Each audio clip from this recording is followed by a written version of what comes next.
প্রিয় দর্শক, আপনাদের শুভেচ্ছা জানিয়ে universal medical college and hospital আজকের সংবাদপত্রের আজকের পর্বটি শুরু করছি। আমি মীর মাসরুর জামান। সংবাদপত্রের শিরোনামগুলোকে ঘিরে চলমান পরিস্থিতি নিয়ে আলোচনার নিয়মিত এই আয়োজনে আজ সম্মানিত অতিথি হয়ে আমাদের সঙ্গে রয়েছেন সিনিয়র সাংবাদিক জনাব মোস্তফা মামুন। আমরা স্বাগত জানাচ্ছি আপনাকে আমাদের মাঝে। ধন্যবাদ। তো সংবাদপত্রের শিরোনামগুলো দেখে তারপর আমরা আলোচনায় যাচ্ছি। মানব জমিন, বিমানবন্দরে আগুন, দুর্ঘটনা নাকি নাশকতা? শঙ্কা কাটছে নির্বাচনমুখী বিএনপি। সনদে সই করলেও 5 দফা কর্মসূচি চালাবে জামায়াতসহ 7 দল। সনদে স্বাক্ষরকারীরা জনগণ থেকে ছিটকে পড়েছে নাহিদ ইসলাম। 2 মন্ত্রণালয়ের টানাটানি শিক্ষকদের দাবি পূরণে বাধা। আমার দেশ, বিমানবন্দরে ভয়াবহ আগুন, সন্দেহে নাশকতা। জুলাই সনদ স্বাক্ষরের পর এনসিপির কৌশল।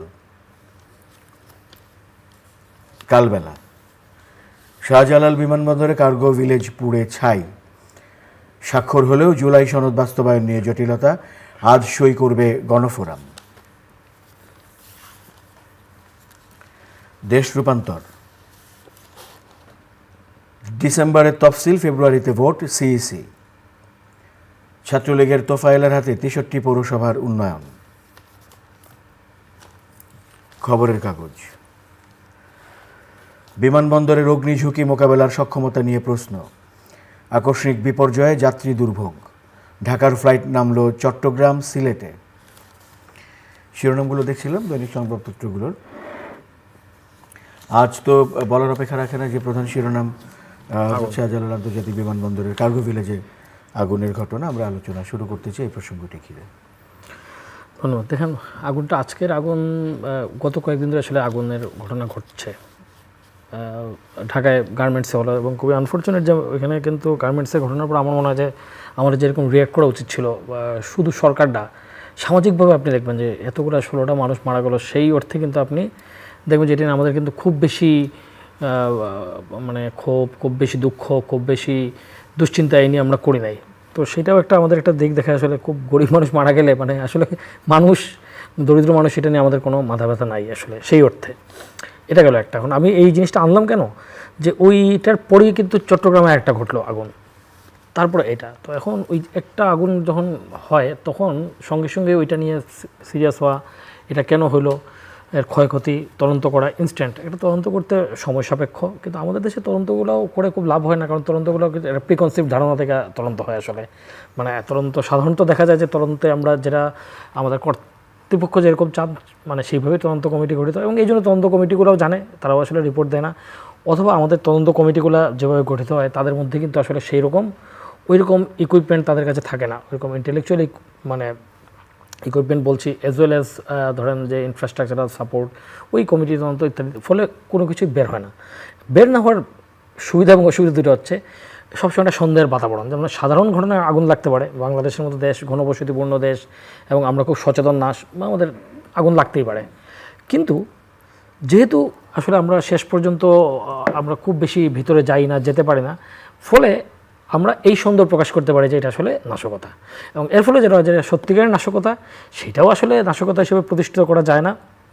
আবার মনে করেন যেটা আসলে সাধারণ আগুন, সেটাকে আসলে নাশকতার একটা হাওয়া দিয়ে দেয়, ফলে পুরো জিনিসটা হচ্ছে একটা সার্কেলের মধ্যে, একটা সার্কেলের মধ্যে আটকে থাকে, যেটা আসলে শুরু আছে শেষ নেই। শুরু মানে আগুন হয়, মারা যায় মানুষ, ধ্বংস হয়, কিন্তু শেষটায় আমরা পৌঁছাতে পারি না, বা পৌঁছাতে চাই না, অথবা পৌঁছানোর মতো সক্ষমতা আমাদের নাই।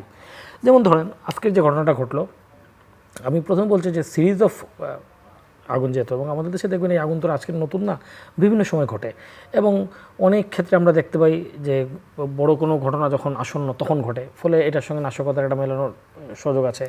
আবার কখনো কখনো নর্মাল টাইমে ঘটে, তখন আবার নাশকতা দিয়ে বিরোধীদের শাস্তি করার একটা চেষ্টা থাকে, ফলে এটা আসলে অতীতে আমরা দেখেছি বিরোধীদের শাস্তি করার ক্ষেত্রে কাজে লাগানো হয়েছে। তখন সন্দেহ হয় যে তাহলে আসলে লাভটা কার। যে কোনো ঘটনায় দুর্ঘটনা ঘটলে মানে তদন্ত বিজ্ঞানের একটা বিষয় বা পারসেপশন মেকানিজমের একটা বিষয় হচ্ছে, যখন দেখা হয় যে আসলে কে লাভবান হলো। তো আমরা যখন দেখতে পাই যে বিরোধীদের দমন করা হচ্ছে, তখন কিন্তু মানে যারা ক্ষমতায় থাকে তারা জড়িত কিনা, আমি অতীতে এই প্রশ্ন উঠেছে। তো এই জন্য কেউই সন্দেহের মুক্ত না আসলে। প্রথম কথা হচ্ছে যে কোনো আগুনই সাধারণভাবে ঘটলেও কিন্তু এটা নিয়ে একটা নাশকতার সন্দেহ আমাদের থাকে। যেহেতু সন্দেহটা দূর হয় না, তো প্রপার তদন্ত হয় না, এটা থাকে, এবং এটা কারা ঘটিয়েছে এটা কিন্তু প্রায় সবাইকে দোষী করতে পারে। এবং আমাদের যে সোশ্যাল পারসেপশন বা আমাদের ট্রেডিশন, তাতে কেউই মুক্ত না। সরকার, বিরোধী দল, অন্য কোনো স্টেক হোল্ডার, ইভেন যাদের কেউ ব্যবসায়িক স্বার্থে, এরকম কিন্তু অভিযোগ থাকে। কিন্তু পুরো ঘটনা নিয়ে দেখবেন যে আপনি সবাই রাজনীতি করা শুরু করে। যেমন ধরেন, অতীতে আমরা দেখেছি হলে সরকার বিরোধী দলকে বিরোধী দল, এখন যেহেতু প্লেন সরকার এবং বিরোধী দলকে আসলে আমরা আসলে জানি না সরকারি দল বিরোধী দল কারা, কিন্তু এর মধ্যেও কিন্তু নানা রকমভাবে একদম প্রাইমারি যে সেরকম কোনো তদন্ত, সেরকম কোনো প্রমাণ না পাওয়া সত্ত্বেও এটা নাশকতা কেন, এটা প্রমাণের আগেই কিন্তু আমরা দেখতে পাই যে ওরে দোষারোপ শুরু করেছে। নির্বাচন ভণ্ডুলের জন্য কেউ বলছে যে দীর্ঘ সময় থাকার জন্য বলছে, কেউ বলছে যে এটার সঙ্গে অমুক জড়িত, ফ্যাসিস্টের দোষর, সেটা তো আসবেই, ফ্যাসিস্টের দোষর আওয়ামী লীগ করছে। ফলে এইসব অনেকগুলো ঘটনা কিন্তু অলরেডি ঘটা শুরু হয়েছে। কিন্তু এই ঘটনার মধ্যে সবচেয়ে এইসব আলোচনার মধ্যে দিয়ে আসল জিনিসটা হারায় যায়। কোন জিনিসটা হচ্ছে একটা দেশের ইন্টারন্যাশনাল এয়ারপোর্টের এত কাছে, সেটা তো সবচেয়ে বেশি সেন্সিটিভ এরিয়া, সেখানে আগুন লাগার মিনিমাম চান্সটুকু আসলে ঝুঁকিমুক্ত থাকা উচিত, ফার্স্ট কথা। তাহলে এখানে লাগলো কেন? আচ্ছা, যদি লেগেও যায়, একদম ধরলাম যে 1%, আমি একদম ফুল প্রুফ, কিন্তু ফুল প্রুফ সিস্টেমে কিছু ফাঁক থেকে লেগে গেলেও একদম ম্যাক্সিমাম কম্পিটেন্সির সঙ্গে একদম অ্যাজ সুন অ্যাজ পসিবল এটা আসলে নিয়ন্ত্রণে আসবে, এটা নেভানো হবে, এই সক্ষমতাও রাখতে হবে। দুইটা একদম, একটা হচ্ছে একদম মিনিমাম রিস্ক এনশিওর করতে হবে যে কোনো চান্সই নাই, এবং তারপরে যদি হয়ে যায় যে 0.001% চান্স, তাহলে এটা হচ্ছে কেপিআইগুলো যেগুলা গুরুত্বপূর্ণ স্থাপনা, এটা পৃথিবীর সব দেশে সব জায়গায়, বিমানবন্দর, রেল স্টেশন, হাসপাতাল, এসব ক্ষেত্রে রিস্ক ফ্রি রাখা হয়। এবং তারপরে হয়ে গেলেও যেন থাকে এরকম 2 ওয়ে 3 ওয়ে, ইভেন যদি ফায়ার সার্ভিসও থাকে তাদের ক্ষেত্রেও তারা যেন খুব দ্রুত ওই সব জায়গায় পৌঁছাবে, সব কিছু এনশিওর করা যায়। এবং আমরা দেখতে পাই আমাদের ফায়ার সার্ভিস কিন্তু একটা ক্ষেত্রে বলা যায় যখন ঘনবসতিপূর্ণ এলাকায় হয়, কিন্তু ফায়ার সার্ভিসের মুভমেন্ট একটা প্রবলেম হয়। আপনি দেখবেন যে গলি টলিতে যায় না, আশেপাশে পানির ব্যবস্থা নেই। এখানে কিন্তু সেরকম সংকট হওয়ার কথা না, কারণ এটা ওপেন জায়গায়, এয়ারপোর্টের পাশে, তাহলে আসলে এখানে লাগলো কেন? আমরা নানা রকম অভিযোগ পাচ্ছি, এবং ওই অভিযোগগুলো আমি একটা জায়গায় দেখলাম, একজন কর্মকর্তা, বিমানবন্দর কর্তৃপক্ষের সম্ভবত, উনি যে এটা বলছিলেন যে শুরুতেই ব্যবস্থা নেওয়া নেই, 1-1.5 ঘন্টা সময় লেগেছে, এবং তাতে এক ধরনের আমলাতান্ত্রিকতা, কে পারমিশন দিবে, কে নিবে, এখন এরকম আগুনের বিষয়ে এরকম জিনিস হতে পারে। এবং দেখেন এরকম হয়েছে 1-1.5 ঘন্টা। জিনিসটা ছিল, প্রথম তো হচ্ছে একটা কার্গো থেকে আগুন লেগেছে, কুরিয়ার সার্ভিসের একটা জায়গা থেকে, কুরিয়ার যেখানে আসে, এটা তো আপনি জানেন যে কার্গো ভিলেজ মানে আমদানির পণ্যগুলো এখানে থাকে, খালাসের অপেক্ষায় থাকে। সো এই একটা কুরিয়ার সার্ভিসের একটা জায়গা, যেখানে কুরিয়ার সার্ভিসের পণ্য ছিল, সেখান থেকে কিন্তু যেগুলো কেমিক্যাল সেখানে আসতে আমরা যা প্রাথমিক যে পাচ্ছি 1-1.5 ঘন্টা সময় লেগেছে। 1-1.5 ঘন্টা এনাফ। আর যদি 1-1.5 ঘন্টা একটা বিমানবন্দরের কার্গো ভিলেজে নির্ভর, তাহলে তো আসলে এই সিস্টেমই থাকা উচিত না। দিস এ ফুল থাকাই উচিত না, দরকার কি? বিষয়টা এরকম, একটা শহরের মাঝখানে প্রধান বিমানবন্দরে 7 ঘন্টা 8 ঘন্টা আগুন জ্বলছে, এবং ওই ওয়েটিং যে আগুন নিভে যাবে। আগুন আসলে কিন্তু আমরা নেভাতে পারি না, আগুন আসলে জ্বলে তারপর নিভে, এবং বড় বড় জায়গাগুলোতে ইদানিং সেটা হচ্ছে। তো এই জায়গাগুলো গুরুত্বপূর্ণ। এটা কি এরকম যে আমরা আসলে সবাই অপেক্ষা করছি যে 4 মাস 5 মাস পর নির্বাচন হয়ে যাবে, সরকার আসবে, ফলে কি আমরা সবাই ওই দিকেই মনোযোগ, যে আমার যে কাজটুকু না করা, এবং সেটা আমরা দেখতে পাই সরকারি নানান প্রতিষ্ঠান কিন্তু কাজ করছে না। সবাই হচ্ছে যে এরকম ইন্টারিম সময় একটা থাকে, সরকার চলে যাবে, নতুন সরকার আসবে, কি হবে সেই দিকেই মনোযোগ। এই যে বিভিন্ন প্রতিষ্ঠান, সেখানে দলবাজি, কে কেমনে পদ নেবে, কে কোন রাজনৈতিক দলের, এখন আসলে কম্পিটেন্সের সেকেন্ডারি হয়ে গেছে। সত্যি কথা, বাংলাদেশে কম্পিটেন্সের ভিত্তিতে কখনো যে খুব কিছু হয়, নট দ্যাট, কিন্তু স্টিল এখন মনে হচ্ছে যে পুরা কার কি পরিচয়, আমি আন্দোলনে ছিলাম, আমি এই করেছি, অমুক হচ্ছে অমুকের দোষর, তাকে বাদ দাও। ফলে কম্পিটেন্স, ইনকম্পিটেন্স, দক্ষতা যেগুলো জায়গায় সেগুলো ছিল গুরুত্ব নেই। বহু প্রতিষ্ঠানে জানি যেমন সব লোক এই আন্দোলন, বিপ্লব এগুলো বলে ঢুকে পড়েছে, যে আসলে ওইখানে উপযোগী না, ওইখানে তো সে কাজই করেনি। তার ফলে কী হচ্ছে, ফলে কিছু জায়গা কিন্তু শিশু মুক্ত রাখা উচিত। এবং আমি মনে করি এটা কেন বলছি, যে এখানে কম্পিটেন্সের কোয়েশ্চন এসছে, আন্তরিকতার কোয়েশ্চন এসছে, সেগুলো আসলে আমরা খুব বেশি দেখতে পাই না, এবং এগুলা হচ্ছে না বলেই সব কিছু এক ধরনের একটা ঢিবেতারা চলছে। কিন্তু মনে রাখতে হবে, অন্তর্বর্তী সরকার হোক আর যেই হোক, 3 মাস পরে চলে যাবে, কিন্তু একটা দেশের জন্য একদিন মানে কি 20 কোটি মানুষের একদিন, একটা মিনিট মানে কিন্তু 20 কোটি মিনিট। ফলে প্রতিটা দিন, প্রতিটা মুহূর্ত ইম্পর্ট্যান্ট। এবং আজকে আপনি মনে করেন যে আচ্ছা সরকার দেখা যাবে, কিন্তু বলে যে এই সময়টা যদি নষ্ট করেন, তাহলে যে সরকার আছে তার তো বাংলাদেশই চালাতে হবে। সো তার জন্য আসলে আপনার এটা করা যায়, এটা একটা ধারাবাহিকতা। যদিও আমি আসলে এখন আসলে রিসেন্টলি এত ঘটনা ঘটছে যে কোনটা ধারাবাহিকতা, কোনটা ধারা, কোনটা দেশ, এগুলো নিয়েও আসলে আমরা কনফিউজড হয়ে যাই। এত রকম জ্ঞান বিজ্ঞানের চর্চা হচ্ছে, এত রকম অদ্ভুত চিন্তাভাবনা আমাদের জাতির উপর চাপিয়ে দেওয়া হচ্ছে। দেশ বিদেশ থেকে এত এত বিশেষজ্ঞ আসছেন এবং এমন সব কথা বলছেন, এমন তো অবাক হই যে আমাদের যে বোধ, বিজ্ঞান, চিন্তা, পড়াশোনা, এগুলো আসলে কি সব নতুন করে পড়তে হবে, নতুন করে জানতে হবে। কখনো কোনো আইন বিজ্ঞান নতুন করে পড়তে হবে, নিজের আইনের ছাত্র ছিলাম বলে টুকটাক জানি। কখনো কোনো রাষ্ট্রবিজ্ঞান বইগুলো যা পড়েছি সব বাদ দিতে হবে। কখনো কোনো মনে হয় যে ইতিহাসের বইগুলো সব বোধহয় আবার মানে নতুন করে লিখতে হবে, এবং কেউ কেউ হয়তো লিখতেও চান। তো সব কিছু মিলিয়ে সরকারের দায়িত্ব ব্যবস্থাপনা এগুলোর ক্ষেত্রে আমরা মাঝে মধ্যে এমন অদ্ভুত কথা শুনতে পাই, দায়িত্বশীল লোকের এবং দায়িত্বহীন কথা শুনতে পাই। তো আমি আবার বলছি, এগুলো নতুন না, এগুলো বাংলাদেশে ঘটে। কিন্তু এখনকার সময়ে যে দায়িত্বের জায়গাটুকু এড়িয়ে যাওয়ার যে নানা রকম এক্সকিউজ, লোকজন দায়িত্ব পালন না করে নিজের পরিচয় দেওয়া, এই জায়গাগুলোর ক্ষেত্রে তারপর হচ্ছে যে সময়টা কোনো পার করে দেওয়া, এইরকম একটা যে মানসিকতা, গাছাড়া মানসিকতা, এগুলো খুবই আমরা দেখতে পাচ্ছি। তো সব কিছু মিলিয়ে আমি মনে করি আজকে খুবই একটা দুর্ভাগ্যের দিন কোন অর্থে, যে অনেক ক্ষতি হয়েছে, ঠিক আছে, থ্যাংক গড যে কোনো প্রাণহানি হয়নি। অ্যাটলিস্ট এই তিনটা আমরা জানি যে এখানে বলা আছে যে আগুন নেভাতে গিয়ে 30 ফায়ার কর্মী আহত, আমরা এরকম এখানে দেখতে পেয়েছি।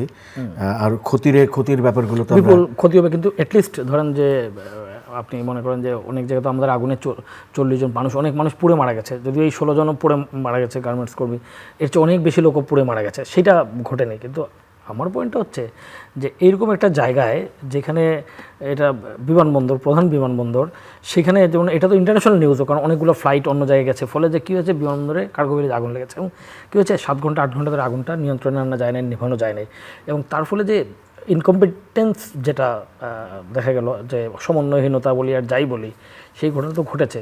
তো বা মনে করেন যে আমরা যথেষ্ট আমাদের এই আমাদের গুরুত্বপূর্ণ স্থাপনাগুলোতে যে আমাদের আরও বেশি মনোযোগ দেওয়া দরকার, সেটা আমাদের চোখে আঙুল দিয়ে জানিয়েছে। এবং যেহেতু একের পরে আগুন ঘটছে, আরও বেশি সতর্কতা, আরও বেশি দক্ষতা, আরও বেশি মনোযোগ, আরও বেশি আন্তরিকতা প্রত্যাশিত। কিন্তু আমাদের মনে রাখতে হবে সামনের নির্বাচন, ফলে নানান গোষ্ঠী দেশি বিদেশি তারা ক্রিয়াশীল আছে। সো এই ক্রিয়াশীলতার বিপক্ষে সরকার, প্রশাসন, তাদের তো এটা যদি আমরা সবাই জানি, ফলে তাদের তো অ্যালার্টনেসটাও সেই প্যারালাল হতে হবে। সেইটার এটা বলে আপনি বলতে পারবেন, অবশ্যই ক্রিয়াশীল থাকবে, কারণ এইসব ক্ষেত্রে আপনি জানেন যে গুরুত্বপূর্ণ সময় বা সামনে কোনো কিছু আসন্ন থাকলে, উৎসবের সময়, তারপর হচ্ছে আপনার নির্বাচনের সময়, নানান গোষ্ঠী, এবং এইবারের নির্বাচনটা যেহেতু নানান রকম বাস্তবতা, একটা অন্যরকম বাস্তবতার মধ্যে একটা নির্বাচনের দিকে আমরা আগাচ্ছি, আমরা শত্রু মিত্র পক্ষ বিপক্ষ নানা রকম জটিলতা আছে। এবং তারপর হচ্ছে কিন্তু এই যে সহজ ইকুয়েশনের মধ্যে যদি আমরা থাকি, যে আমরা দোষ দিব অমুক করছে, পরাজিত স্বৈরাচার, ঠিক আছে, পরাজিত স্বৈরাচার করতে চাইবে, কিন্তু আপনি তো করতে চাইবে, এবং তারা কিছু কিছু ক্ষেত্রে তো চাইবেই, তারা যেহেতু নাই, তাদের যেহেতু ক্ষমতা হারিয়েছে, এবং তারা এক রকমের মানুষের কাছ থেকে বিচ্ছিন্ন হয়ে গেছে, ফলে তারা এই সরকার সফল হবে তারা চাইবে না। কিন্তু আপনি এটা বলে তো পারবে না, সবারই দায়িত্ব আসলে, এবং যারা ঐক্যমত্য কমিশন, আমরা যারা একমত হলেন, যারা এই সরকারের সবাই সমর্থন দিচ্ছেন, তাদের দিক থেকেও আসলে সরকারকে সেই রকম সাহায্য করে, যে সাহায্যটা সরকারকে এগুলোকে প্রতিরোধ করতে সাহায্য করে। কিন্তু সবাই যদি রেটরিক্সের মধ্যে থাকে, ও দায়ী, এবং দায়ের রাজনীতি যেটা অতীতে ছিল, অন্তর্বর্তী সরকারের সময় যেটা হওয়ার কথা না, সেটা যদি চলতে থাকে, তাহলে আসলে এরকম দুর্ঘটনা। আমরা এই আগুনের ঘটনায় সরকারের একটি বিবৃতি নিয়ে শিরোনাম দেখেছি, অগ্নিকাণ্ড নিয়ে সরকারের বিবৃতি, গণতন্ত্রের উত্তরণের পথে যে কোনো হুমকি মোকাবেলা। হ্যাঁ, এটা বলেছে, এবং সরকার বলেছে। আমি একটা জিনিসের মধ্যে ভালো দেখতে পাই, যে আমাদের উপদেষ্টাকে জিজ্ঞেস করা হয়েছিল নাশকতা কিনা, অ্যাটলিস্ট উনি তাৎক্ষণিকভাবে বলেছেন যে এখনই আমাদের কাছে আসলে ইনফরমেশনটুকু নেই। এটা সাধারণত আমাদের দেশে আমরা দেখতে পাই যে সঙ্গে সঙ্গে এটা অনেক বেশি প্রবণতা থাকে, এবং হচ্ছে এটা নাশকতা এবং জড়িত ব্যবস্থা নেওয়া, এরকমটা ধারণা দিতে হয়। উনিও অ্যাটলিস্ট এটা করেননি, এটা করেননি। সেই দিক থেকে আমি মনে করি যে বিবৃতিতে বলা হয়েছে যদি এটা হয় তাহলে কঠোর ব্যবস্থা নেওয়া হবে। এটাও নতুন কিছু না, এটাও আছে কঠোর ব্যবস্থা। বাংলাদেশে কোনো সাধারণ ব্যবস্থা কখনো নেয় না, কিন্তু বাংলাদেশের সরকারের প্রতিষ্ঠান দেখুন সব কিছুতে কঠোর ব্যবস্থা তীব্র করে দেবে, কিন্তু আসলে তার ফল হচ্ছে কি, ফল আলটিমেটলি তো ঘটনাগুলো ঘটতেই থাকে। আপনি একটা ঘটনা ঘটার পর সেই ঘটনাটা আর বিষয়ে যে তদন্ত বা সেই ঘটনার যে প্রতিকার করা হয়, সেই প্রতিকারটা বড় উদ্দেশ্য থাকে, কিন্তু এই না যে কারা দায়ী তাদের শাস্তি দেওয়া। মূল থাকে যেন ভবিষ্যতে এই ঘটনা না ঘটে, শাস্তিও কিন্তু এই জন্য দেওয়া হয়। কিন্তু ঘটনাগুলো যখন ঘটতে থাকে, তার মানে বুঝতে হবে আমার সিস্টেমের মধ্যে ফ্লজ আছে, আমি প্রপারলি পারিনি। তো সেরকম একটা জায়গা। তো যাই হোক, সরকার যদি নাশকতা বের করতে পারে বা নাশকতা না, আমি চাইবো যে নাশকতা হলে ওটা বেরোক, কারা করেছে এটা বের হোক, এবং নাশকতা যদি না হয় তাহলে সেটাও ঘোষণা করা হোক। তাহলে কী হবে, অ্যাটলিস্ট ধরেন যে আমরা জিনিসটাকে দুর্ঘটনা হিসেবে হলে মানুষ একভাবে ট্রিট করে, আর যদি এটা নাশকতা হয় তাহলে আবার সেটাকে অন্যভাবে ট্রিট করে। আপনি সরকার টরকার বাদ দিলেন, তারা তো করবেনই, সাধারণ মানুষের কাছেও মানুষ যদি জানে এটা একটা দুর্ঘটনা, তাহলে কিন্তু সে হচ্ছে একটা দুর্ঘটনা ঘটতেই পারে, সতর্ক থাকবে। নাশকতা হলে তার মধ্যে এক ধরনের ভীতি তৈরি হবে, সেই ভীতি তাকে সতর্ক রাখবে, মানে সবই জানা উচিত।